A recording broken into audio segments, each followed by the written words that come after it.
Pokemon travelling in world of beast taming 91 से 100 तक। Red ने पूरी रात बिना किसी नतीजे के बिताए। वह गहरे आत्मसंदेह में भी डूब गया। जो लोग इसके बारे में जानते हैं वे मेरे और अंकल झाओ वेन के अलावा चांद को निहारने वाली लोमड़ी से संबंधित होंगे। सबसे पहले अंकल झाओ को तो बाहर किया जा सकता है, इसलिए अब अंडरग्राउंड ऑक्शन हाउस के लोग और वह अराजक व्यक्ति ही बचते हैं। इनमें से पूर्ण अंत की संभावना सबसे अधिक है। लेकिन ऐसा क्यों है? रेड स्कूल के पास सड़क किनारे उकड़ू बैठा था, अपने हाथ से अपनी ठोड़ी को पकड़े हुए था। उसका चेहरा उलझन से भरा हुआ था। ये सचमुच एक बिल्ली की समझ से परे है। म्याऊं। म्योत की हरकतें रेड की तरह ही थीं। वह भी सड़क के किनारे उकड़ू बैठ गया और अपने पंजे से अपनी ठुड्डी को रगड़ने लगा।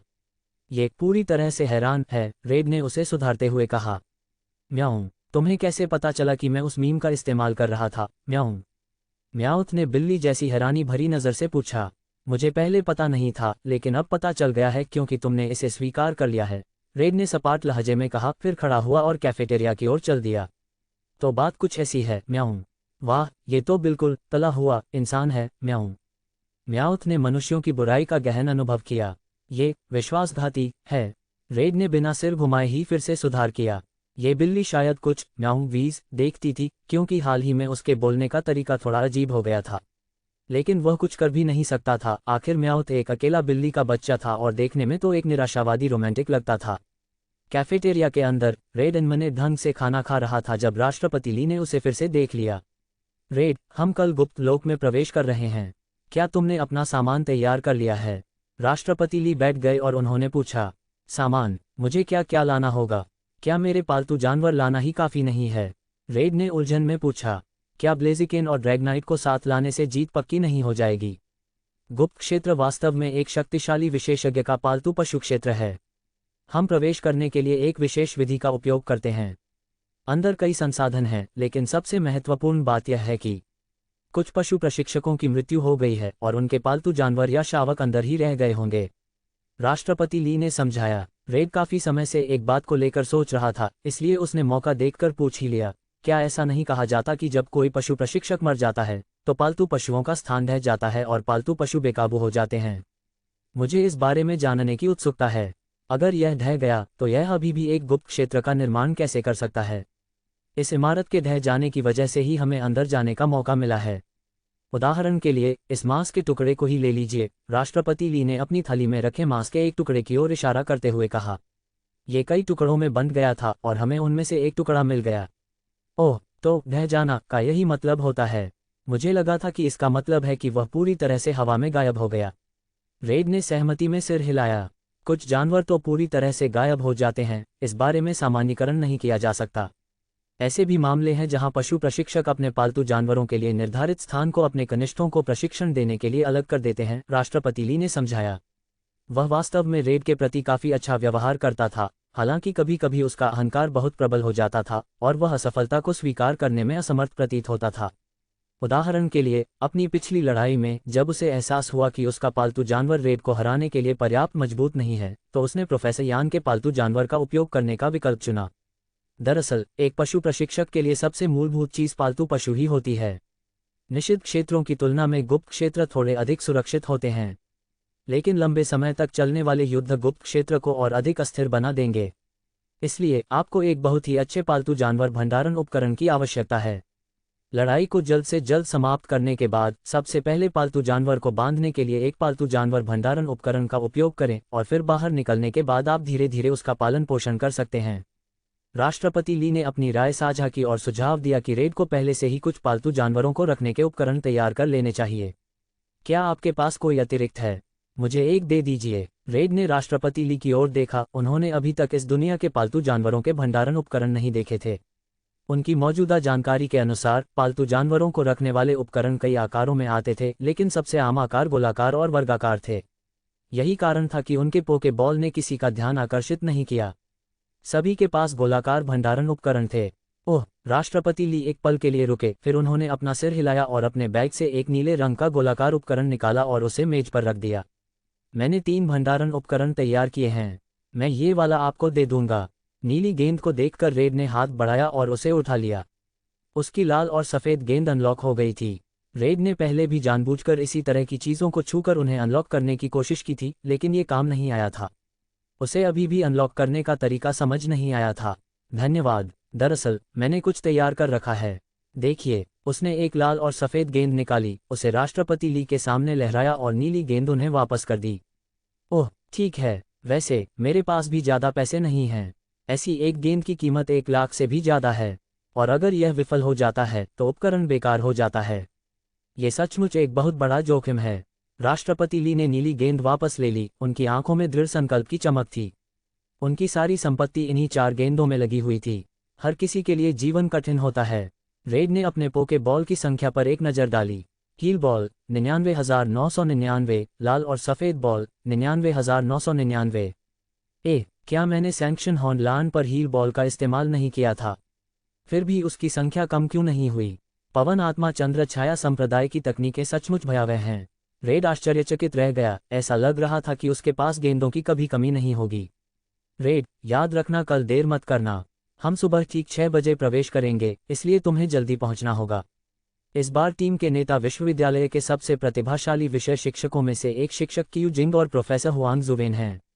शिक्षक कियू जिंग सकर पंच और भारी हमलों में माहिर हैं, जबकि प्रोफेसर हुआंग जुवेन उपचार, भागने और इसी तरह की चीज़ों में माहिर हैं। आप कह सकते हैं कि हम अच्छी तरह से तैयार हैं। इस बार तो ये बहुत आसान होना चाहिए। तो मैं पहले जाऊंगा, कल मिलते हैं। राष्ट्रपति ली ने अपने हेडफोन लगाए और अपना विजय गीत बजाना शुरू कर दिया। गीत गुनगुनाते हुए वे चले गए और ऐसा लग रहा था कि वे अच्छे मूड में हैं। रेड ने अपना फ़ोन निकाला और नोटिफिकेशन चेक किए। वाकई, उसे गुप्त लोक में प्रवेश करने का नोटिस भेजा गया था। कुल मिलाकर 6 लोग थे, सन शी, राष्ट्रपति ली, हुआंग जुनफू, चेन फिक्सियांग और हुनजिमू। आखिरी वाला तो जाहिर है खुद रेड ही था। आजकल के युवा बीस टैमा मुझसे कहीं कमतर हैं। जिनलिंग अभी बहुत छोटा है। अगर गुप्त लोक के संसाधन मेरे लिए उपयोगी हैं तो मुझे खेद है मेरे साथी छात्रों। मैं तुमसे निश्चित रूप से एक कदम आगे रहूंगा। आखिरकार मेरे chicken heavenly emperor, mosquito immortal और ड्रैगन दाओइस्ट ही मुझे समान रैंक वालों के बीच अजेय बनाने के लिए काफ़ी हैं। रेड ने अपने फ़ोन की ओर देखा और कुछ पल के लिए थोड़ा अकड़ दिखाने का नाटक किया। वाह, एक गुप्त लोक! मुझ जैसे मामूली इंसान को शायद इस जन्म में वहां जाने का मौका न मिले। रेड, जब तुम बड़े आदमी बन जाओ तो मेरे लिए भी कुछ पालतू जानवरों के लिए जगह बना देना, बिल्कुल एक गुप्त लोक की तरह। लुयाओ ने रेड के बगल से अपना सिर बाहर निकाला और बोलते समय उसके फ़ोन को घूरने लगी। रेड ने बहुत पहले ही उसे दबे पांव करीब आते हुए देख लिया था, लेकिन उसने परवाह नहीं की क्योंकि वह उसकी परिचित थी। मेरे पास इससे भी ज़्यादा मज़ेदार जगह है। क्या तुम चलना चाहोगे? रेड ने मुस्कुराते हुए कहा। तुम्हारा क्या मतलब है? क्या तुम मुझ पर लाइन मारने की कोशिश कर रहे हो? लुयाओ ने रेड को संदेह भरी नज़रों से देखा और पूछा। बड़ी बहन, कृपया मेरा फ़ायदा मत उठाओ। अगर यह बात सबको पता चल गई तो मैं घरेलू हिंसा का शिकार हो जाऊंगी। रेड ने गंभीरता से कहा। मेरे पास अब कोई विकल्प नहीं बचा है। मैं आपसे किसी बात पर चर्चा करना चाहता हूँ। लुयाओ रेड के बगल में बैठी थी, उसने अपनी ठुड्डी एक हाथ पर टिका रखी थी और दूसरा हाथ उसके कंधे पर रखा हुआ था। रेड का चेहरा तुरंत गंभीर हो गया और उसने गंभीरता से कहा, मेरे पास पैसे नहीं हैं। भाड़ में जाओ, कौन मुझसे पैसे उधार मांग रहा है? क्या मैं ही वो हूँ जिसके पास पैसे नहीं हैं? क्या तुम्हें पता नहीं कि मैंने तुमसे कितना कमीशन लिया है? लुयाओ ने तुरंत घृणा से भरी नज़र से गाली दी। असल में दोनों की आपस में अच्छी बनती थी, बस कभी कभी रेड के विचारों को समझ पाना उसके लिए मुश्किल हो जाता था। कोई बात नहीं, ठीक है, हमारी दोस्ती में तो मुझे तुम्हारी मदद करनी ही पड़ेगी। रेड अभी भी बहुत गंभीर दिख रहा था। रेड, मैं Jinling city beast time university में 3 साल से हूँ और अब तक मेरी युद्ध क्षमता बिल्कुल बेकार है। तुम्हें मेरी बात का अर्थ पता है, ठीक है? लुयाओ ने रेड की आंखों में देखा, उसका चेहरा आशा से भरा हुआ था। क्या आप चाहते हैं कि मैं गुप्त क्षेत्र में आक्रामक प्रकार के पालतू जानवर को पकड़ने में आपकी मदद करूं? रेड उसकी बात समझ गई। लुयाओ एकांतप्रिय महिला थी और उसका काम बहुत खतरनाक था, इसलिए उसे वास्तव में एक ऐसे पालतू जानवर की ज़रूरत थी जो लड़ सके। हम लुयाओ ने चावल चुपती मुर्गी की तरह सिर हिलाया, फिर अपने बैग से एक चौकोर भंडारण उपकरण निकाला। मैंने इसे 500,000 में खरीदा, इसका असर वाकई शानदार है। मेरी मदद करो, ठीक है? लुयाओ ने स्टोरेज डिवाइस को दोनों हाथों में पकड़ रखा था, उसकी आंखों में एक लालसा झलक रही थी। यह असंभव नहीं है। रेड ने स्टोरेज डिवाइस को उठाया और ध्यान से उसकी जांच की, ये देखना चाहता था कि यह पोके बॉल से कैसे अलग है। बेशक, आपको प्राथमिकता मिलेगी। अगर इनमें से कोई भी कॉपी हो या कोई ऐसी फाइल हो जिसे आप नहीं चाहते, तो मुझे दे दीजिए। मेरी ज़रूरतें बहुत ज़्यादा नहीं हैं। आखिरकार एक पशु प्रशिक्षक के रूप में आप इतने शक्तिशाली हैं और आपके पास इतने सारे पालतू जानवर हैं, आपके पास नए जानवरों के समूह को प्रशिक्षित करने का समय नहीं होगा, है ना? मास्टर ची, लू याओ ने अपने हाथों को आपस में रगड़ा। वह स्वयं गुप्त लोक में जाने के योग्य नहीं थी। ऐसा नहीं था कि उसने पहले कभी दूसरों से मदद नहीं मांगी थी, लेकिन हमेशा उन्होंने उसका स्टोरेज डिवाइस ले लिया और अंत में उसे बस इतना ही कहा, कुछ नहीं मिला, स्टोरेज डिवाइस अब बेकार है, या मुझे बहुत खेद है। ठीक है, मैं वादा करती हूँ, लेकिन इसे भूल जाए, मुझे इसका इस्तेमाल करने की आदत नहीं है। मेरे पास अपना है, अगर आपको बुरा लग रहा है तो बस मुझे उसकी नकद कीमत चुका दीजिए। रेड ने स्टोरेज डिवाइस लू याओ को लौटा दिया। उसने अनुरोध स्वीकार कर लिया था। सौदा, लॉर्ड क्रिम्सन, आपको सफल होना ही होगा। मेरी सुरक्षा पूरी तरह से आपकी इच्छा पर निर्भर करती है। मैं सचमुच आपसे विनती कर रहा हूँ। लू याओ ने हाथ जोड़कर रेड के सामने झुककर प्रणाम किया और मंत्रोच्चार किया, यहाँ तक कि उसके हत्यारे का कोडनेम भी फुसफुसाया। शश, ये चिल्लाओ मत, मैं क्रिम्सन जिनलिंग में काफी मशहूर हूँ। अगर किसी ने सुन लिया तो क्या होगा? रेड ने झट से लू याओ के हाथों को नीचे धकेल दिया और फुसफुसाते हुए जल्दबाजी में कुछ कहा। तुमने खुद ही कहा था। लू याओ ने होंठ सिकुड़े और फिर उस रात उसे कुछ मौज मस्ती के लिए बाहर ले जाने का वादा करके चली गई। उस रात एक बार में रेड दर्द भरे चेहरे के साथ सोफे पर बैठा था। दोनों तरफ खूबसूरत लड़कियां थीं। लू याओ ने कुछ ड्रिंक्स भी रखी थीं और पागलों की तरह नाच रही थी। तो मजे के लिए बाहर ले जाना का यही मतलब होता है।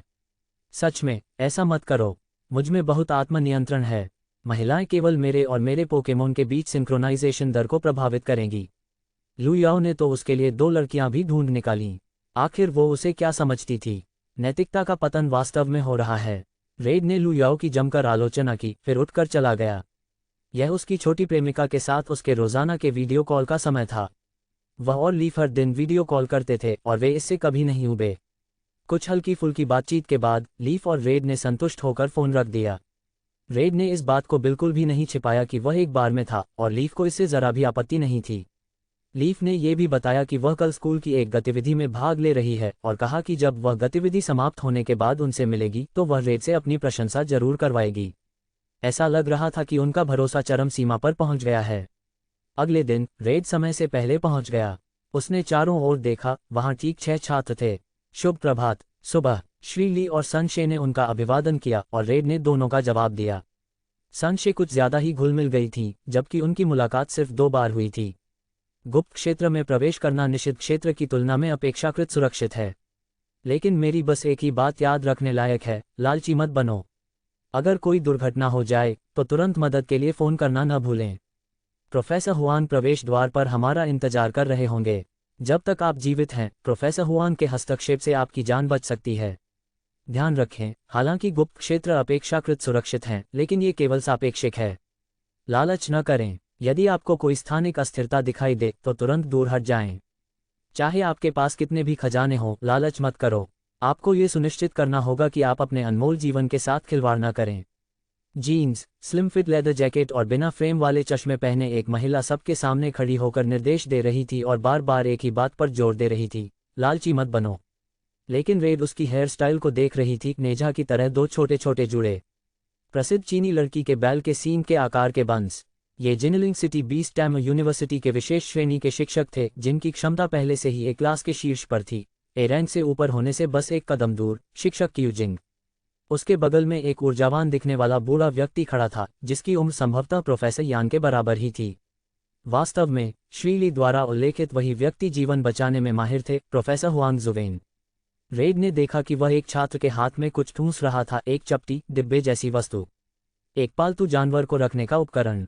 वह बच्चा मेरी ही तरह पिछले दरवाजे का इस्तेमाल कर रहा है। रेड मुस्कुराया। एक और छात्र जिसके प्रोफेसर से संबंध हैं।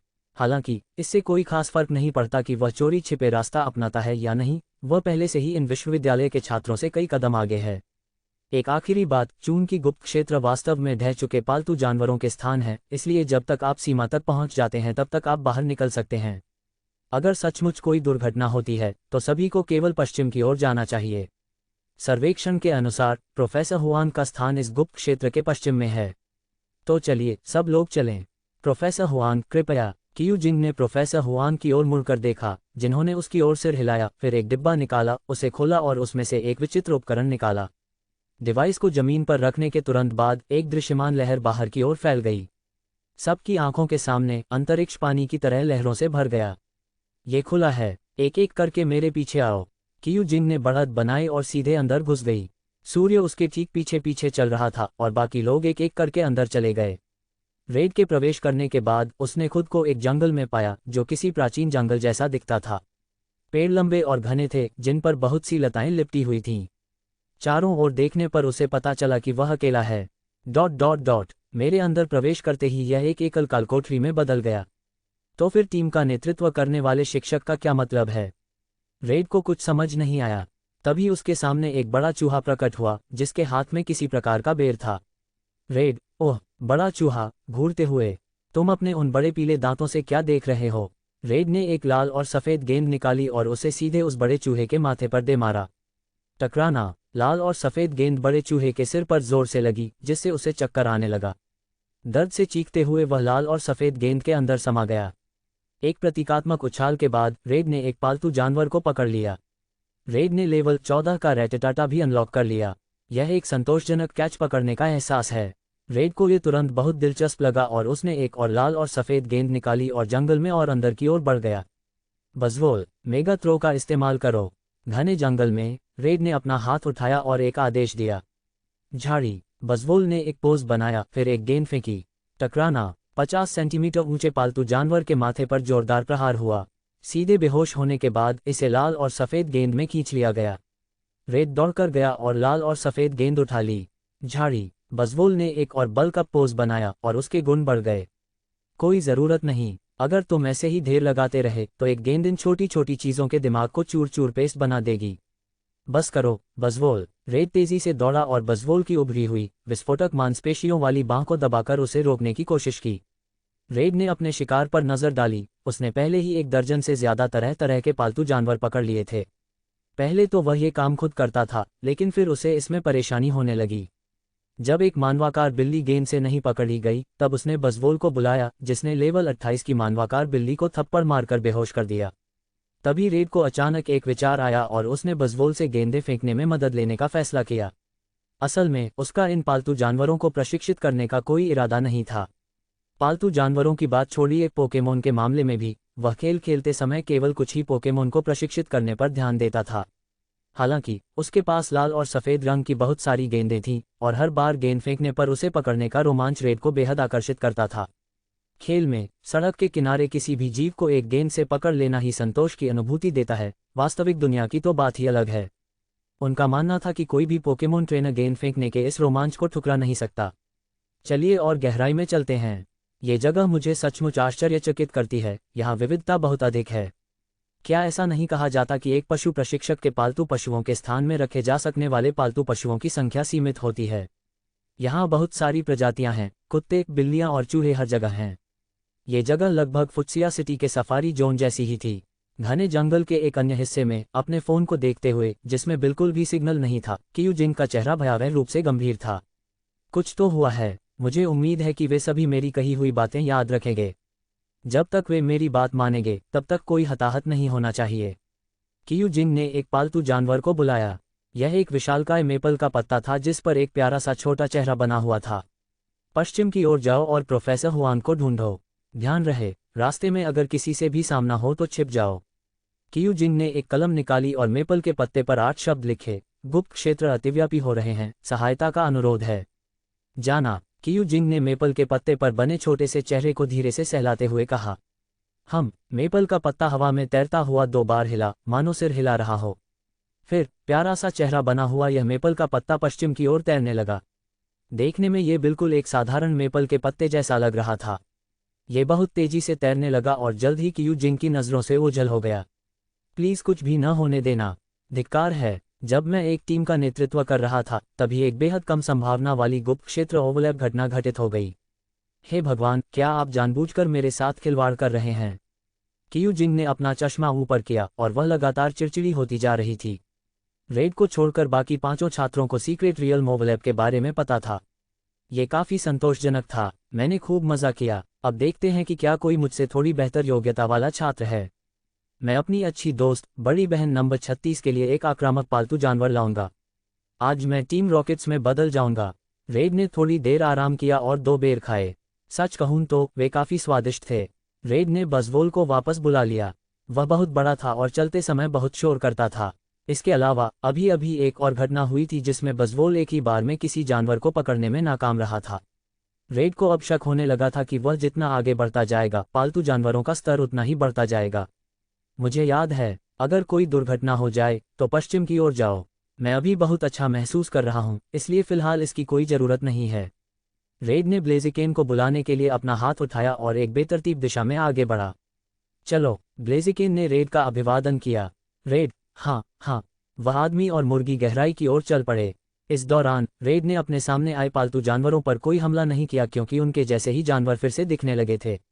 कुछ देर चलने के बाद रेड को लड़ाई की आवाज़ सुनाई दी। वह तुरंत पास गया और उसने देखा कि एक गोलमटोल बच्चा पंखों वाले एक विशाल सुअर को युद्ध में आदेश दे रहा है। जाओ, बड़े उड़ने वाले सुअर, इसे नीचे गिराओ। गोलमटोल बच्चे ने चिल्लाया और पंखों वाले सुअर ने जोर से चीख मारी और अपनी नाक से सफ़ेद धुंध की 2 लकीरें निकालीं। पास ही में एक बंदर जैसे दिखने वाले पालतू जानवर ने चोट लगने के बाद दर्द से अपने दांत दिखाए। वह सीधे एक पेड़ पर चढ़ गया, लताओं के बीच झूलता हुआ भाग गया। धिक्कार है, बड़े उड़ने वाले सुअर, हम लगभग जीत ही गए थे। गोलमटोल बच्चे ने अफसोस भरे चेहरे से सुअर को देखा। तुम्हारा पालतू जानवर तो बड़ा दिलचस्प है। क्या सचमुच उसका नाम मोटा सुअर है? रेड पास आया। ये गोलमटोल बच्चा अपने समूह के साथ था और उसका नाम चेनफिशियांग था। रेड ने सीधे तौर पर जानकारी जुटाने की कोशिश नहीं की, बल्कि उसने अभी अभी सीखी हुई डिटेक्शन स्किल का इस्तेमाल किया। उस सुअर के ऑरा को देखकर लग रहा था कि वह कम से कम लेवल 50 का होगा। ये बिग फ्लाइंग पिग है, पहली टोन में। आपने अभी इसे दूसरी टोन में कहा था, है ना? आखिरकार अपने ही किसी साथी से मुलाकात हो गई। पता नहीं बाकी लोग कैसे होंगे। चेनफिशियांग ने सुअर के सिर पर हाथ फेरा और बोलते हुए रेड की ओर देखा। बड़ा उड़ने वाला सुअर, समझ में आता है क्योंकि इसके पंख हैं। अभी हमारे अपने में से एक, कहने का आपका क्या मतलब था? शिक्षक क्यू जिन को मिलाकर जिनलिंग से हम साथी लोग हैं, है ना? जाहिर है हम सब एक ही पक्ष में हैं। रेड ने उलझन में पूछा। चेनफिशियांग की बातों से ऐसा लग रहा था कि यहाँ कुछ और लोग भी हैं, ऐसे लोग जो जिनलिंग बीस्टैम यूनिवर्सिटी से संबंधित नहीं हैं। हाँ, गुप्त लोग आपस में मिल गए हैं। तुम्हें नहीं पता था? रुको, राष्ट्रपति ली भी तुम्हारे मुकाबले के नहीं हैं, फिर भी तुम्हें सीक्रेट रियल मोवलैब के बारे में कुछ भी नहीं पता। चेनफिशियांग को कुछ आश्चर्य हुआ। ये बातें रैंक के छात्रों के बीच आम जानकारी मानी जाती थी। हाल ही में मैं बहुत सारी क्लासें छोड़ रहा हूँ। साथी छात्रों, मेरे उदाहरण का अनुसरण मत करो। आपको सुबह 8 बजे की कक्षाओं में अवश्य उपस्थित होना चाहिए। रेड ने आत्मनिरीक्षण भरे लहजे में कहा। उद्धरण चिन्ह ... उद्धरण चिन्ह।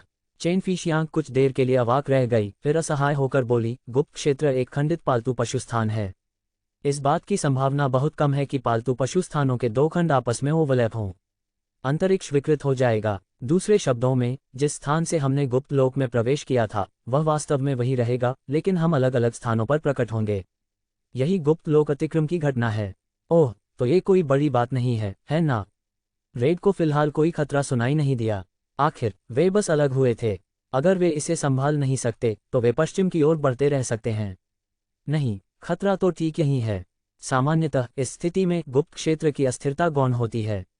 यह अतिव्यापी घटना तभी घटित होती है जब संयोगवश लोगों का एक अन्य समूह किसी अन्य खंड में प्रवेश करता है। दूसरे शब्दों में कहें तो अब यहाँ 2 तरह के लोग हैं। दूसरे समूह का रवैया क्या है और क्या वे खतरनाक हैं, ये कहना मुश्किल है। चेनफिशियांग की निगाहें गंभीर हो गईं और रेड भी समझ गया। इस समय खतरा न तो गुप्त क्षेत्र था, न ही उसमें मौजूद पालतू जानवर। वे बीस्टैमर्स थे, मनुष्यों का दूसरा समूह। आखिरकार गुप्त क्षेत्र में खजाने और दुर्लभ पालतू जानवर होंगे। समय आने पर दोनों समूह संसाधनों पर कब्जा करने के लिए आपस में लड़ेंगे। अगर आप किसी गुप्त लोक में मर जाते हैं तो आप बस मर जाते हैं। किसी को आपकी परवाह नहीं होती। इसकी सूचना कानून लागू करने वालों को देना व्यर्थ होगा। ओह, तो फिर वो दूसरा समूह मुझसे टकराकर वाकई बदकिस्मत होगा। रेड ने पूरे आत्मविश्वास के साथ सिर हिलाया। तुमने अभी उस बंदर का पीछा क्यों नहीं किया? अगर आप हवाई जहाज से यात्रा करते हैं तो यह आसान होना चाहिए, है ना? रेड ने सुअर पर एक नज़र डाली। सच कहूं तो इतना गोल मटोल होने के कारण ये थोड़ा प्यारा लग रहा था। बड़ा उड़ने वाला सुअर, स्तर 59। विशेषता, जमीन, क्षमता, तृप्ति। पेट भरा होने पर आक्रमण कम हो जाता है और रक्षा बढ़ जाती है। भूख लगने पर रक्षा कम हो जाती है और आक्रमण बढ़ जाता है। आप ऐसा तो नहीं हो सकता कि उसके पंख हों लेकिन वह उड़ न सके, है ना? कितना दुखद है। आखिर एक बड़ी शार्क भी उड़ सकती है। वह बंदर किसी काम का नहीं है। मेरे सुअर देवता का समय बर्बाद करने लायक भी नहीं है। मैं इस बार इसे नज़रअंदाज कर दूंगा। जैसे ही चेनफिश यांग बोल रहा था, उसने अपने बैग से एक हैम सॉसेज निकाला, उसे आधा तोड़ा और सुअर के साथ बांध दिया। रेड को वह सुअर कुछ दिलचस्प लगा और उसने उसे कुछ देर और देखा। उसका चेनफिश यांग के साथ यात्रा करने का कोई इरादा नहीं था, इसलिए बिना कुछ कहे वह मुड़ा और चला गया। क्या ये पश्चिम की ओर जाने का रास्ता है? चेनफिश यांग उसके पीछे पीछे गया। उसके बगल में खड़ा बड़ा सुअर अपने पंख फड़फड़ा रहा था। उसके खुर जमीन से लगभग 10 सेंटीमीटर ऊपर थे। खुर जमीन से ऊपर होने के कारण ऐसा लग रहा था मानो वह उड़ रहा हो। ये लगातार ओइंक ओइंक जैसी गुर्राहट की आवाज़ें निकाल रहा था। ऐसा लग रहा था जैसे ये बहुत मेहनत कर रहा हो। नहीं, आप सीधे विपरीत दिशा में जा सकते हैं। मेरा अभी वापस लौटने का कोई इरादा नहीं है। रेड का स्वर शांत था। उसके बगल में मौजूद ब्लेज़िकेन की निगाहें भी स्थिर थीं, मानो उन गुप्त लोगों के आपसी प्रभाव का उन पर जरा सा भी असर न हो।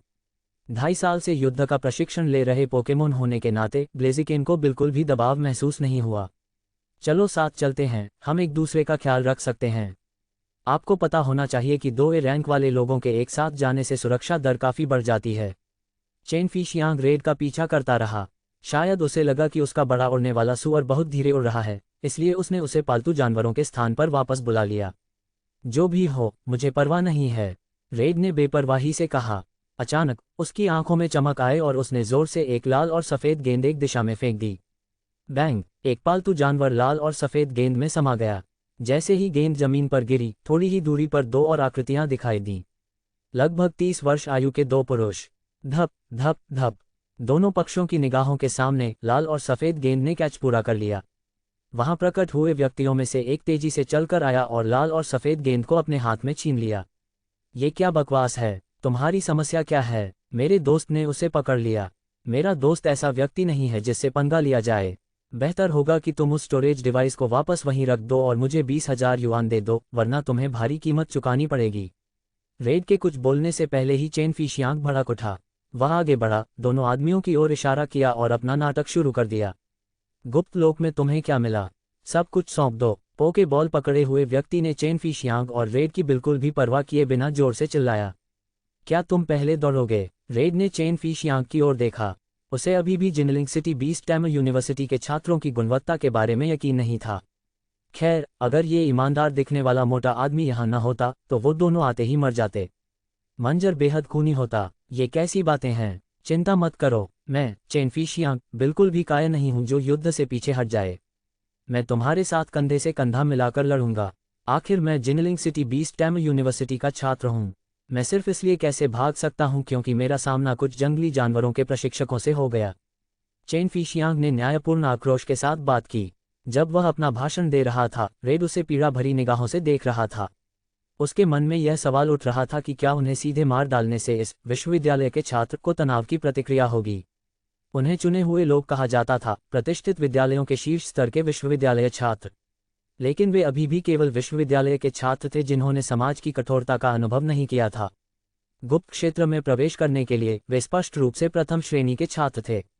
चामा! ब्लेज़िकेन ने अपना सिर झुकाया। मन और इच्छा की एकता के माध्यम से अपने सामने मौजूद 2 बीस्ट टैमर को सावधानीपूर्वक देखते हुए ब्लेज़िकेन ने रेड के मन में केवल एक ही बात महसूस की। और मेरा सवाल था, क्या मुझे उन्हें मार देना चाहिए? चामा! ब्लेज़िकेन ने अपनी ठुड्डी रगड़ी। हालांकि उसे समझ नहीं आ रहा था कि रेड ये क्यों पूछ रहा है, और नहीं यह कि लिटिल ची के पूछने के बाद से दोनों बीस्ट टैमर ने अभी तक कोई प्रतिक्रिया क्यों नहीं दी है। मेरा सबसे अच्छा दोस्त ल्यूकारियो क्या करेगा? ब्लेज़िकेन मन ही मन सोच रहा था कि ल्यूकारियो क्या कदम उठाएगा। चामा चामा! ब्लेज़िकेन ने सिर हिलाया। जवाब स्पष्ट था। ब्लेज़िकेन को लगा कि ल्यूकारियो भी सिर हिलाकर कह रहा है, काओ। संकोच हार है, बस उसके दिमाग के टुकड़े टुकड़े कर दो। हम्फ! बहुत डरे हुए हो, है ना? लाल और सफ़ेद गेंद पकड़े हुए आदमी ने अपने होंठ हल्के से सिकुड़े। विश्वविद्यालय के छात्र कितने कमज़ोर होते हैं। कुछ ही मिनटों में जबरन वसूली का निशाना बन जाना, तो क्या हुआ अगर वे चुने हुए लोग थे? वह एक बूढ़ा पशु प्रशिक्षक था जो 20 साल से अधिक समय से समाज में किसी तरह गुजारा कर रहा था। विश्वविद्यालय से पढ़े लिखे ये छात्र अभी स्नातक भी नहीं हुए थे। उन्हें बीस्ट टैमर के बीच के अंतरों के बारे में कोई जानकारी नहीं थी। वह बेहद क्रूर था। उदाहरण के लिए, अभी इसी वक्त वह अपने पालतू जानवर को बुलाकर इन दोनों छात्रों को सीधे मार सकता था और फिर आसानी से भाग सकता था। उसने दूसरे आदमी से नजरें मिलाईं, दोनों ने एक दूसरे की आंखों में चंचलता देखी। चलो, ब्लेज़िकिन उसके सामने टेलीपोर्ट हो गया और उसकी दृष्टि में एक जलता हुआ पैर तेजी से बड़ा होता चला गया। टकराना, जली हुई गंध के साथ लाल और सफ़ेद गेंद उसके हाथ से गिर गई। ब्लेज़िकिन ने उसे झट से उठाया और रेड की ओर फेंक दिया। आदमी का सिर धड़ से अलग हो गया था, लेकिन उसकी गर्दन के ठूंठ से ज्यादा खून नहीं बहा क्योंकि मास्टर चिकन ने तुरंत तेज गर्मी से घाव को जलाकर खून बहना बंद कर दिया था। हालात बिगड़ गए। दूसरा आदमी डर से पीला पड़ गया और उसने तुरंत अपने पालतू जानवर को बुलाया, जमीन में जड़ा हुआ एक विशाल नरभक्षी फूल। चूंकि ब्लेज़िकिन पहले ही एक चाल चल चुका था, इसलिए रेड को इस बात की परवाह नहीं थी कि यह मोटा ताज़ा लड़का वापस स्कूल जाकर उसकी बहादुरी के बारे में बातें करेगा। उसने सीधे ब्लेज़िकिन को फ्लेम चार्ज का इस्तेमाल करने का आदेश दिया। उसे देखने की भी जरूरत नहीं थी, यह आग के सामने कमजोर ही होगा। उसे आश्चर्य इस बात का हुआ कि इस नरभक्षी फूल जैसे पालतू जानवर का पोकेमोन में एक बहुत ही मिलता जुलता रूप था, लेकिन वह अभी तक अनलॉक नहीं हुआ था। अब तक उसने केवल रेटेटा को ही अनलॉक किया था। ब्लेज़िकिन ने लपटों से घिरे हुए हमला किया। जैसा कि उम्मीद थी, ये बेहद कारगर साबित हुआ। ब्लेज़िकिन के हमले से नरभक्षी फूल का विशाल मुंह चकनाचूर हो गया, जिससे दुर्गंध निकलने लगी। फिर ब्लेज़िकिन ने अपना हाथ बढ़ाया और खूबसूरती से घूमा। आग की एक लकीर उस आदमी की गर्दन को चीरती हुई निकल गई। इसके बाद वह शांति से हाथ बांधे हुए रेड के पास वापस चला गया। हो गया, इसकी गति लगभग ल्यूकारियो के बराबर होनी चाहिए। रेड ने लाल और सफ़ेद गेंद पर एक नज़र डाली। उसने अचानक गेंद इसलिए फेंकी थी क्योंकि यह पालतू जानवर वही था जो पहले भी दिखाई दे चुका था, शुरुआत वाला बड़ा चूहा, लेकिन ये चमकदार था। पहले वाले बड़े चूहे काले भूरे रंग के थे, लेकिन यह वाला लाल रंग का था। यह मेरा पहला शाइनी पोकेमोन है। भले ही यह रेटटाटा जैसा ही कुछ हो, मैं फिर भी खुश हूँ। इंतज़ार चमकीला नहीं है। रेड एक पल के लिए स्तब्ध रह गया। पहले के बड़े चूहों को ग्रे चूहे कहा जाता था, जबकि इसे भयंकर चूहा कहा जाता था। इसी बीच चेन फिशियांग दबे पांव वहां से निकलने की तैयारी में जुटी हुई थी। भयंकर चूहा, स्तर 19। विशेषताएं: अग्नि भयंकर। विशेषता 1, बेरी के प्रति लगाव, बेरी की सुगंध सूंघ सकता है। विशेषता 2, छोटा बदमाश। जब भी यह कुछ ऐसा करने का इरादा करता है जिसे ये बुरा मानता है, तो इसके विभिन्न गुण बेतरतीब ढंग से बढ़ जाएंगे। 2 गुण। वर्तमान में केवल ए रैंक के पालतू जानवरों में ही 2 विशेषताएं पाई जाती हैं। इस छोटी सी चीज में वाकई ए रैंक की क्षमता है। रेड थोड़ा हैरान था। उसने लाल और सफ़ेद गेंद को अपने थैले में रखा और फिर चेन फिशियांग की ओर देखकर पूछा, तो तुम कहाँ जा रहे हो? भाई, मुझे शौच जाना है। चेन फिशियांग के चेहरे पर एक बनावटी मुस्कान थी। एक धनी, दूसरी पीढ़ी के वारिस होने के नाते, जिसे पशुपालन में कुछ प्रतिभा भी प्राप्त थी, वह असल में जीवन में सफल था। उसने आज तक ऐसा खूनी मंजर कभी नहीं देखा था। वह एक आत्मविश्वासी, सरल और दयालु हृदय वाला छोटा मोटा लड़का था। क्या आपने नहीं कहा था कि मैं कोई ऐसा व्यक्ति नहीं हूं जिसके साथ खिलवाड़ किया जा सके? यह मेरे व्यक्तित्व के अनुरूप होना चाहिए, है ना? चेन फिशियांग को देखते हुए रेड ने फुसफुसाया। ब्लेज़िकिन ने अपना सिर घुमाकर दोनों शवों को देखा। उनके पालतू जानवरों के स्थान, जो पशु प्रशिक्षक के रूप में थे, ढहने वाले थे और उनके पालतू जानवर बेकाबू हो जाएंगे। लुकारियो का स्तर बढ़ गया है। ब्लेज़िकिन, इन सब को खत्म कर दो। ऐसा लगता है कि वे सभी लगभग लेवल 60 के आसपास हैं। ये सोचकर ही हैरानी होती है कि उन्होंने सिर्फ उसी हथियार से आकर मेरा सामान छीनने की हिम्मत कैसे की। रेड ने ब्लेज़िकिन पर एक नज़र डाली, फिर एक पेड़ के पास जाकर बैठ गया। उसने अपना दाहिना हाथ आगे बढ़ाया। सुरक्षा के लिहाज से ब्लेज़िकिन अपने मेगा रूप में हमला करेगा। ये भाई, क्या मुझे इसे देखने की अनुमति है? चेन फिशियांग जाने की हिम्मत नहीं कर पाया। वह बस उदास चेहरे के साथ रेड के पास गया और धीमी आवाज में पूछा, इसमें क्या छिपा है? ये तो बस ताकत बढ़ाने का एक छोटा सा तरीका है, बताने लायक नहीं। रेड ने हाथ हिलाकर बात को टाल दिया, जिससे चेन फिशियांग निश्चिंत हो सके। दरअसल कुछ पशु प्रशिक्षकों के पास विशेष शक्तिवर्धक तकनीकें होना कोई असामान्य बात नहीं थी। हालांकि चेन फिशियांग की घबराहट और भी बढ़ गई। ऐसा इसलिए था क्योंकि वह एक धनी, दूसरी पीढ़ी का वारिस था और दूसरों से कुछ अधिक जानता था। उदाहरण के लिए, एक नाइट क्लब में, जहां उसके परिवार की हिस्सेदारी थी, सबसे बड़े शेयरधारक की मृत्यु हो गई थी।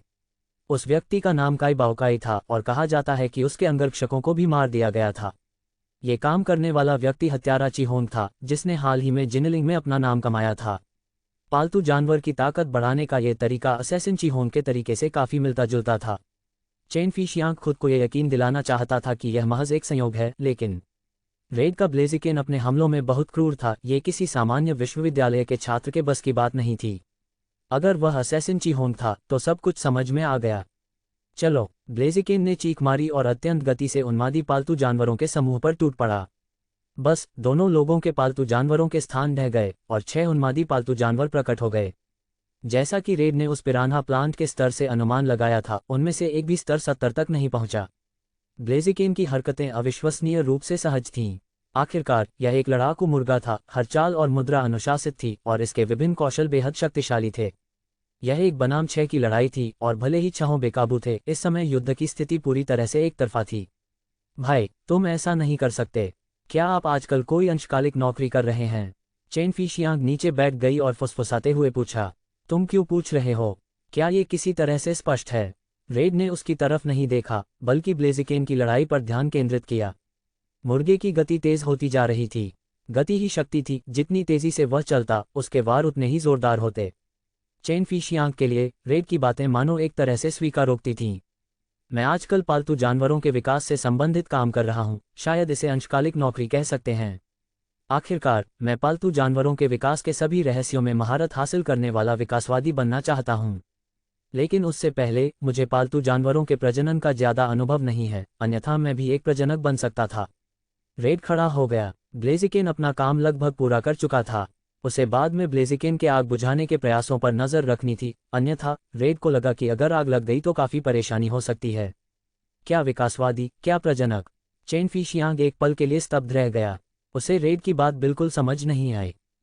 रेड ने असमंजस में अपनी जेब में हाथ डाला और एक छोटा सा चमकीला लाल चूहा निकाला। फियज माउस अपने दम पर बाहर आ गया था। चू चू, ची ची। वह रेड की हथेली में खड़ा हो गया, दूर की ओर सूंघा और फिर एक छोटा सा पंजा बढ़ाकर एक निश्चित दिशा की ओर इशारा किया। बैरीज, वापस आओ। ब्लेजिकेन, ड्रैगनाइट, चलो चलें। फियज माउस के गुण के आधार पर रेड ने अनुमान लगाया कि उसने किसी प्रकार की बेरी की गंध सूंघी है, इसलिए वह ड्रैगोनाइट पर सवार होकर आकाश में उड़ गया। वाह भाई होंग। चेन फीशियांग वहीं खड़ा रहा और ईर्ष्या से भरे चेहरे के साथ तेजी से गायब होते ड्रैगोनाइट को देखता रहा। फिर उसने अपने खुद के बड़े मोटे सुआ को बुलाया और चुपचाप आह भरी।